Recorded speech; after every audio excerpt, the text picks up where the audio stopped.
Okay, so I3, you are 10 this year, I believe. So congratulations in order. And I'm guessing that during those 10 years, and potentially before that yourself, but you have seen a lot of change in the data center industry, and yeah, a lot of activity in general. But it'd be good to understand, I suppose, if you're able to pick up, have a highlights reel, or has the things that have made the biggest impact, whether it's topics, technologies. Just be good to have your thoughts on.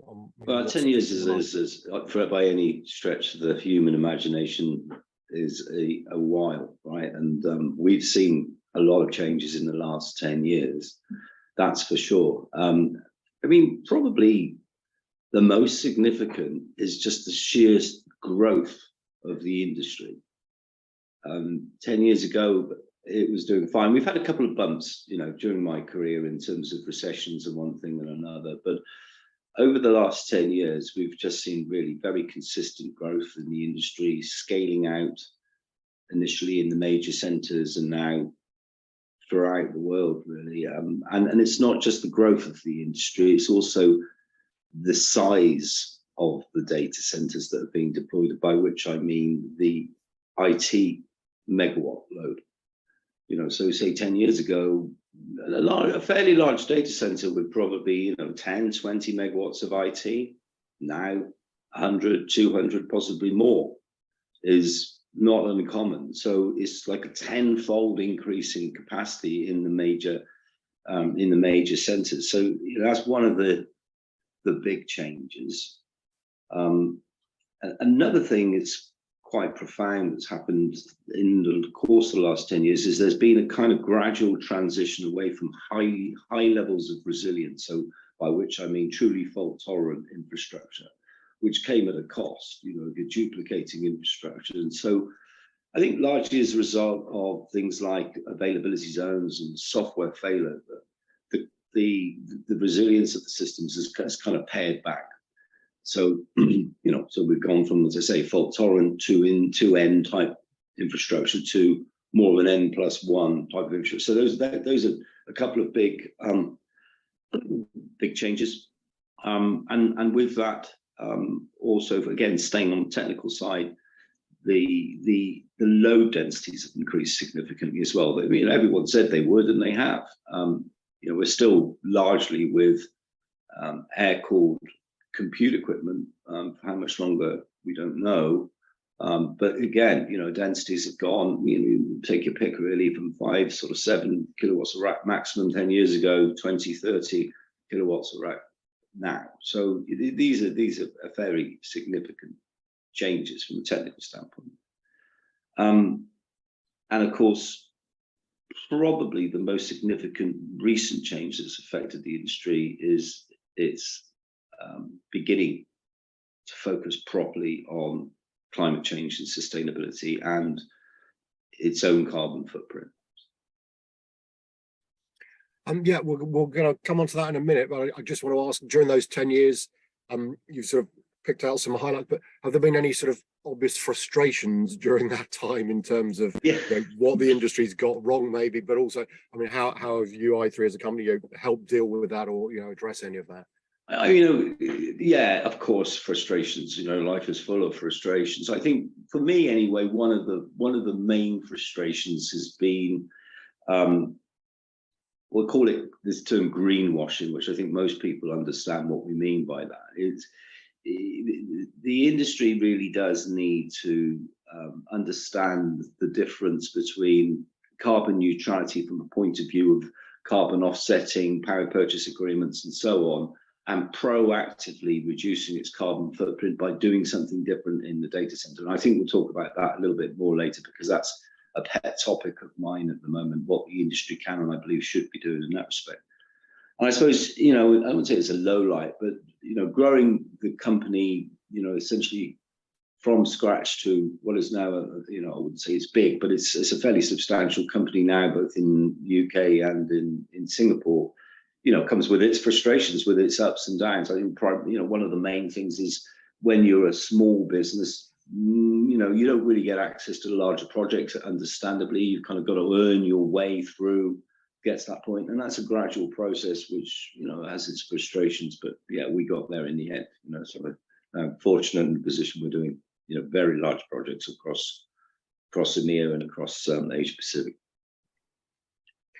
Okay, so we will now address, I won't say it's the elephant in the room, because I think we all know, sustainability is sort of front and center for the data center industry. So as you described, I think it's become changed from being a sort of nice to have, vague lip service paid to it, to a pretty much essential part of the industry moving forward. And I'd just be interested, perhaps it's an unfair question, but for you to sort of analyze where the industry is right now. If you were giving it a report card, what marks might you give it, and where does it need to be? So in essence, I suppose, is it in a good place now and on a path to the where it needs to be, or do you worry still that it's, although things have got better, they're still not advancing at the rate they need to be? So you got to remember, we all know this industry historically and currently is highly risk averse. Okay, and that sometimes conflicts with what people would like to do from a sustainability point of view. So essentially, we're writing the report card, as it were. Where we are is the industry as a whole has picked the low-hanging fruit. It's achieved efficiencies in things like PUE, WE, water usage effectiveness, and it's probably in a place now where there's not too much more that can be done in that respect, in terms of big leaps forward. So what the industry needs to do now is kind of grasp the nettle and do something really meaningful from a sustainability point of view. And in my opinion, the single most important thing it can do in the context of not just its own interests, the data center industry, but the broader national and international interests, is by recognizing that data centers are inherently microgrids and can quite readily support the grid in reducing national carbon emissions by participating in demand response. I think this is the single most important thing the industry needs to be doing right now, and it's good for the industry, and it's good at a national level, and it's certainly going to make a meaningful difference from a climate perspective. Okay, but you mentioned, I think at the start of that the industry is risk averse. So I know that kind of idea of feeding power back into the grid makes some data center operators a bit nervous, but just that more generally, we've got renewables, obviously wind and solar have their issues if the sun don't shine, etc. They're not seen to be completely reliable. There is, as you say, things like power purchase agreements being discussed, the electrification of the industry, so we're not necessarily relying on gas. And then if I can add into the question, the newer ideas like hydrogen. I think I had a conversation with someone the other day. Nuclear fusion apparently is worth having a look at. And then we've got different battery types. I think saltwater batteries, and I do a bit of work in the water industry. I think the suggestion that ammonia can even be used to generate energy in some way, shape, or form. So, are you able to unpick all that in terms of? Phil, that's a hell of a question. That's like 20 questions in one go. So let's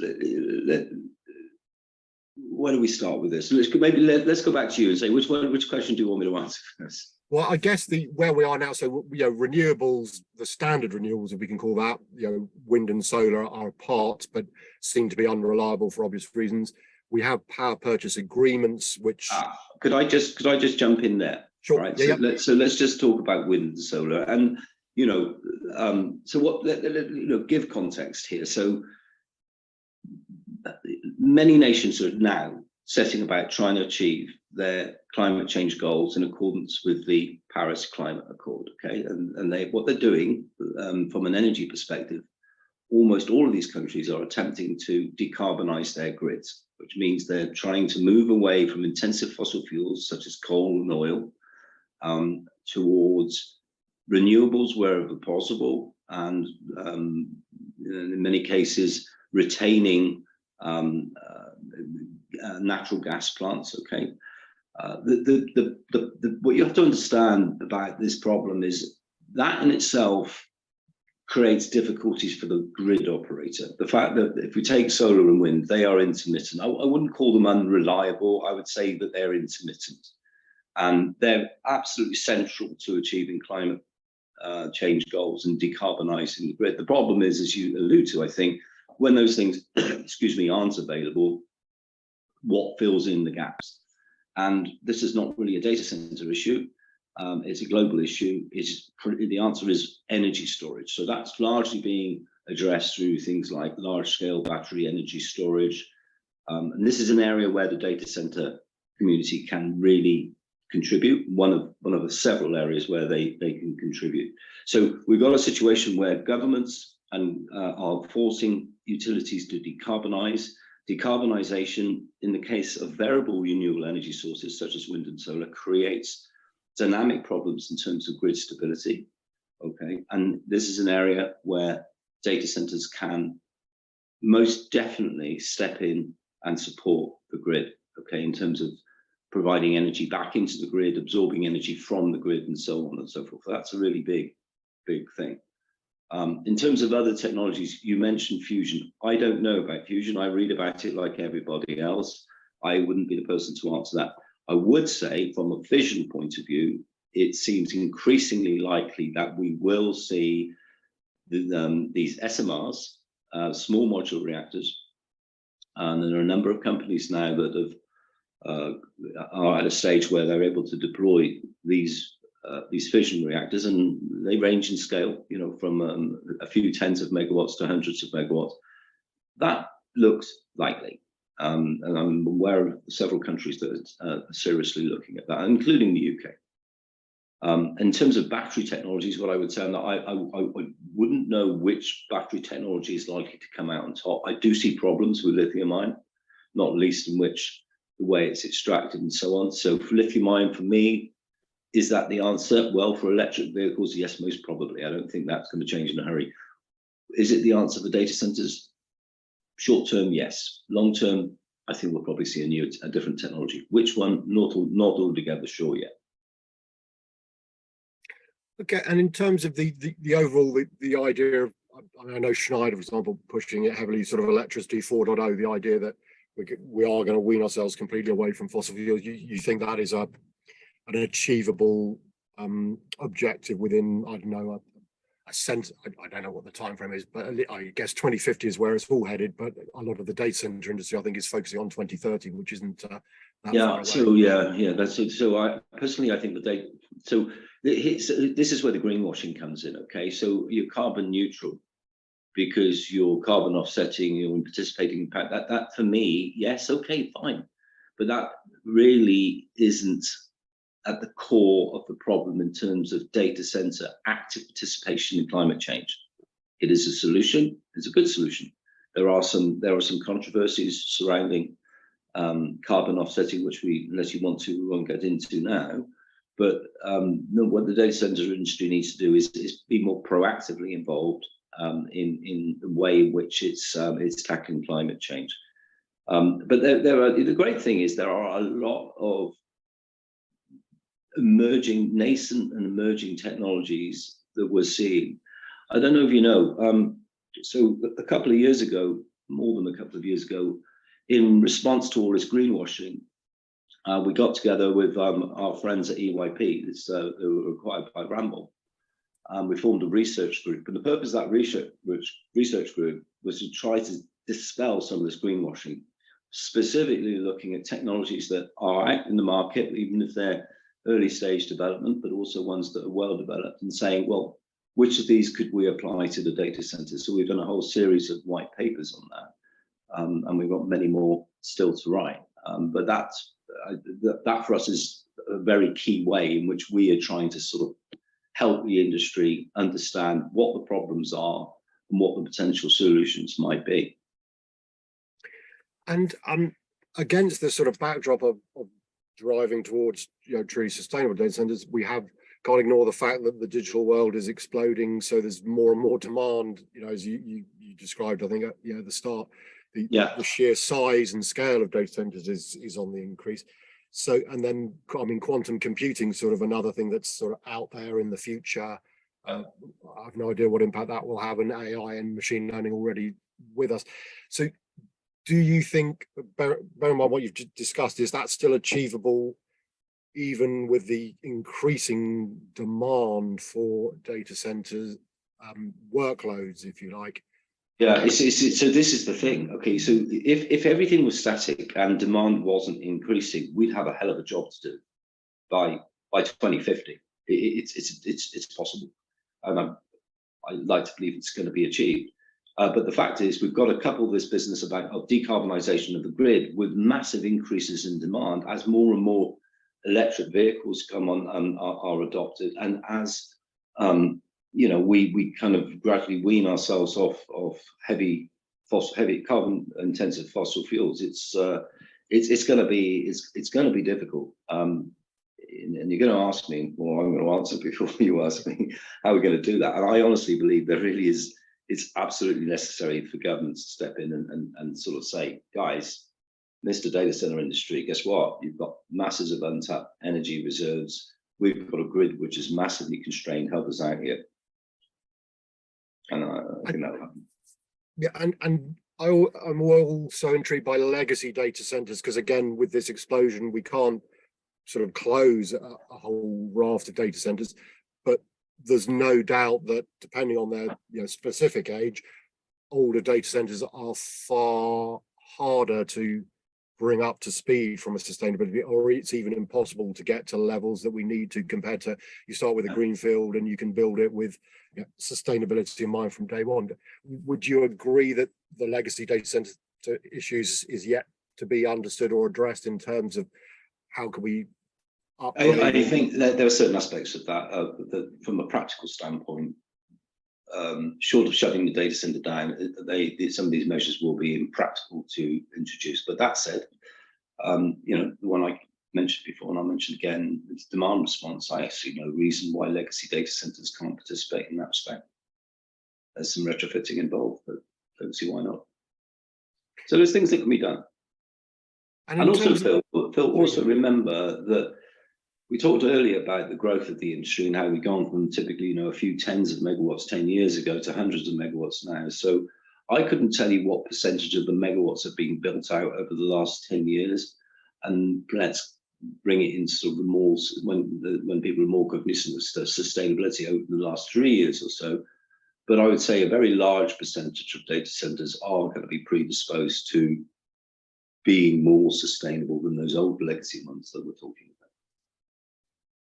And another trend that seems to be gaining momentum is data. I mean, data center location has always been important, but more from a point of view, you tend to build your data center on the outskirts of London for all the financial companies, etc. Yeah, so data centers are adjacent to often where they're needed, but there seems to be an increasing understanding that they don't need to be quite so close for a lot of applications, and therefore certain parts of continents, the world, seem to have better conditions. I mean, put bluntly, the Nordics at the moment seems to have a great uptake in data centers. They're building loads. They have theoretically lots of fairly free and sustainable power supplies, and the temperatures there, I guess, are good in terms of not needing much cooling.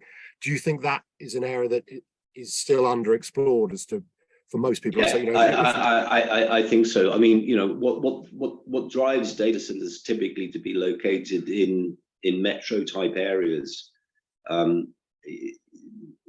Many of them ended up there, as I say, before the legacy data centers, before sustainability came into focus. Okay, and the reason for the proximity very often was to do with something called latency, which is essentially the speed in which the machine can respond to an input.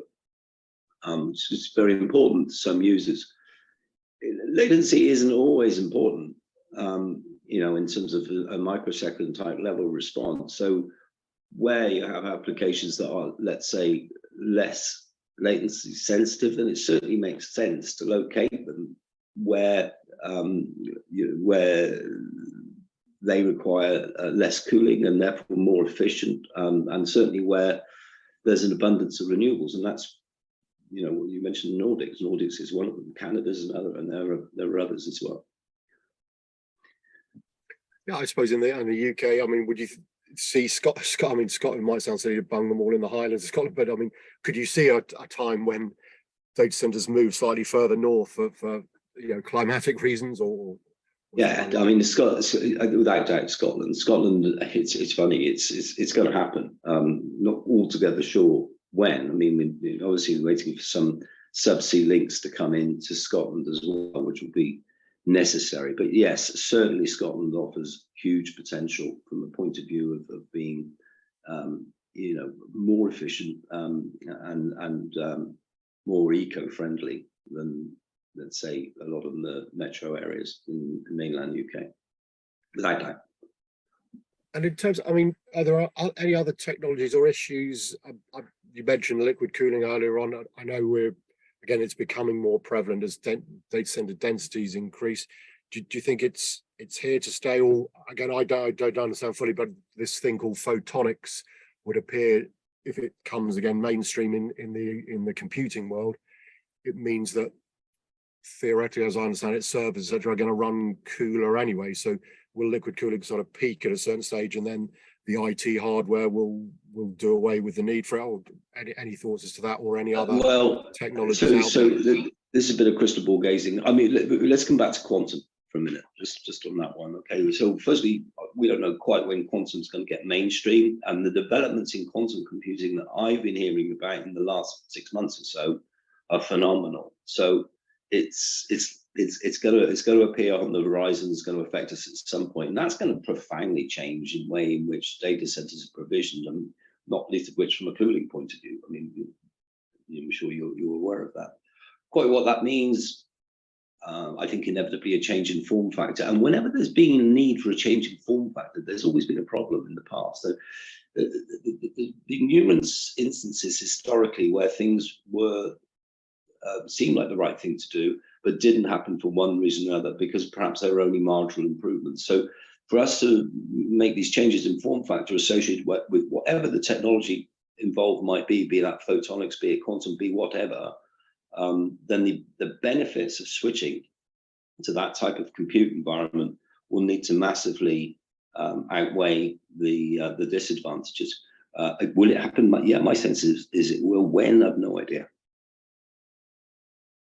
And do you get the impression, to a point you made fairly early on in the conversation about the industry being risk averse, do you think for many of the reasons we've been discussing, the industry in general is understanding that what it thought once was risky maybe is no longer, or it's an acceptable? Is there beginning to be an awareness that the old days, as you say, of absolute security, clearly data centers are vitally important and uptime is vitally important, so you don't want to compromise it, but is there a degree of risk that's acceptable now that maybe again wasn't sort of 10 years ago when i3 came on the scene? I think there's my sense of it is that this question of being risk averse isn't going to change overnight. Probably maybe not for the foreseeable future, but the importance of sustainability from a corporate and government agenda point of view is now such that it's beginning to force the change and put organizations in a position where maybe we do need to do this. And demand response, as I said earlier, is one of those ones where there was a perceived risk associated with doing that. In my opinion, the benefits massively outweigh the risks.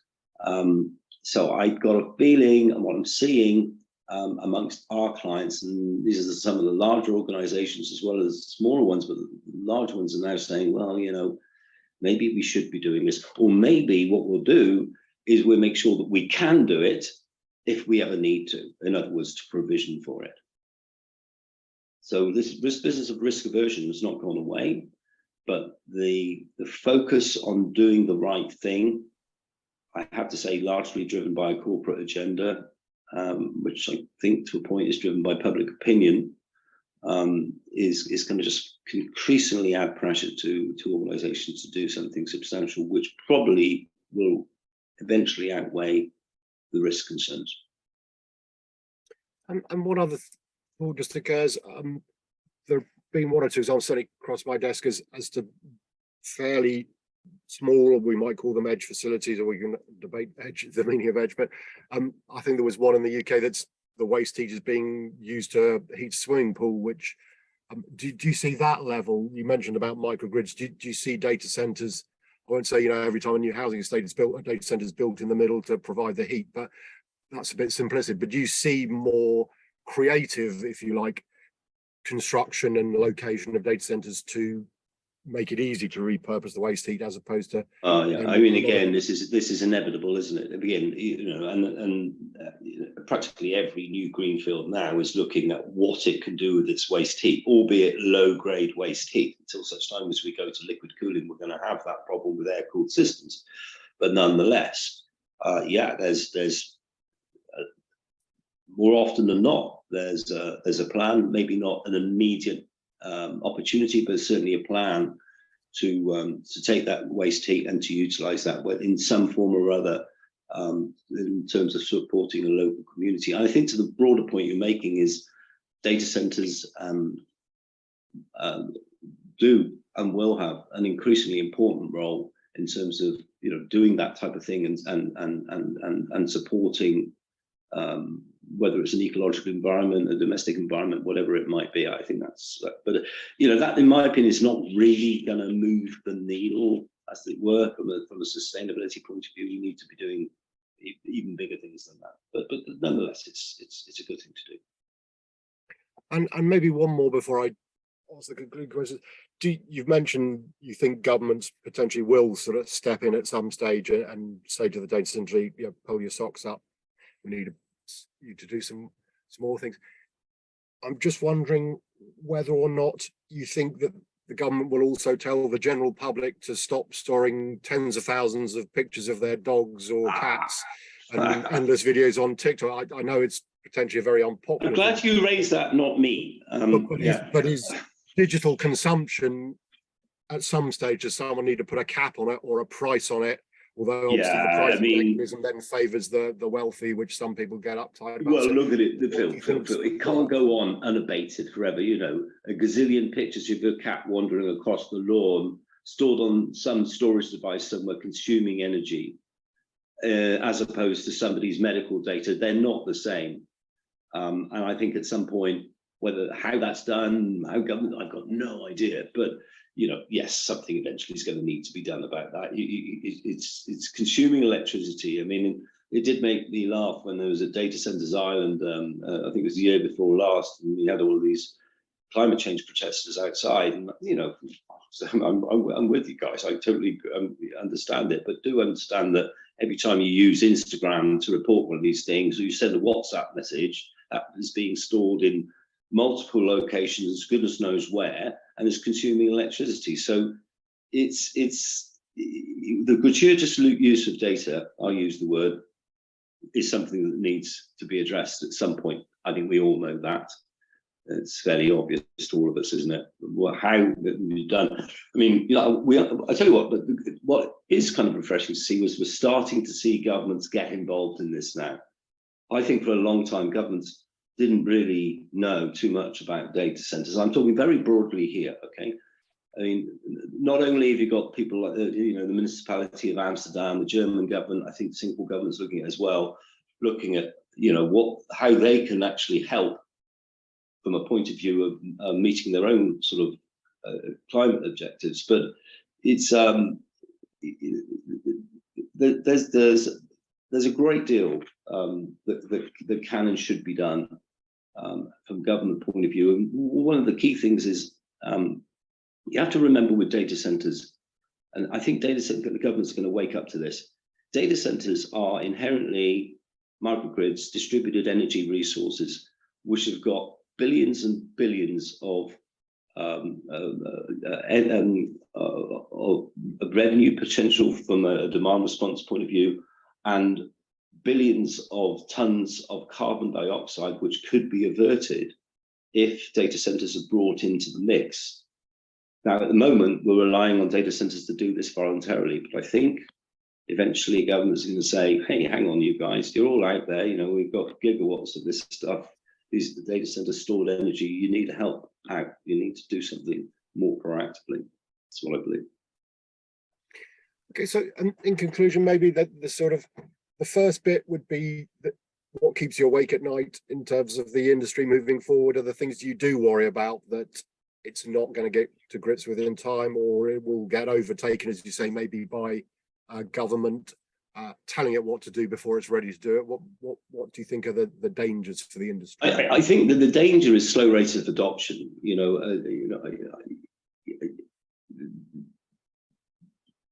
The problem with climate change is nobody really knows what's going to happen when, and when it will reach this precipice, this tipping point. We hear it talked about, but we don't. I don't think even the most aware scientists can put a date on when we'll get to that point. My worry is we gradually move towards that, whenever that may be, that the industry is not grasping the nettle and participating enough in time. And the data center industry, I'm not saying the data center industry can solve the problem, but it can do quite a lot. So that's kind of a big kind of worry for me is are we moving quickly enough, and what can we do to move that along? Okay, and to end on a positive note, I guess, what conversely, what excites you about the challenges and opportunities for the industry? I don't know if it's the same answer, but moving, at a faster rate. No, it's not actually. I mean, I love this industry. It's fascinating. I mean, we say it's risk averse, which it is, but it does evolve. It does move forward, and there are plenty of emerging new technology, exciting technologies that are going to be very useful in future. And I think, one of the main things from our point of view is the work that we're involved. I mentioned the greenhouse gas abatement initiative that we're involved with. I mean, I think this is a very important thing that we're doing. So, very excited about that, want to continue that work. And also, rather selfishly, just seeing the i3 team grow, seeing the new leadership, in both locations, the youngsters coming on, and just seeing the whole thing develop is very pleasing. Okay, well, as ever, when we talk, we covered a fair amount of ground. Yes. I'm really grateful for your time. So thank you for that. And I'm sure we will chat beforehand, but it would be fascinating to have a conversation in another 10 years. So I say I'm sure we'll do it before then, just to see where we have ended up. But for now, thank you very much indeed. Thanks.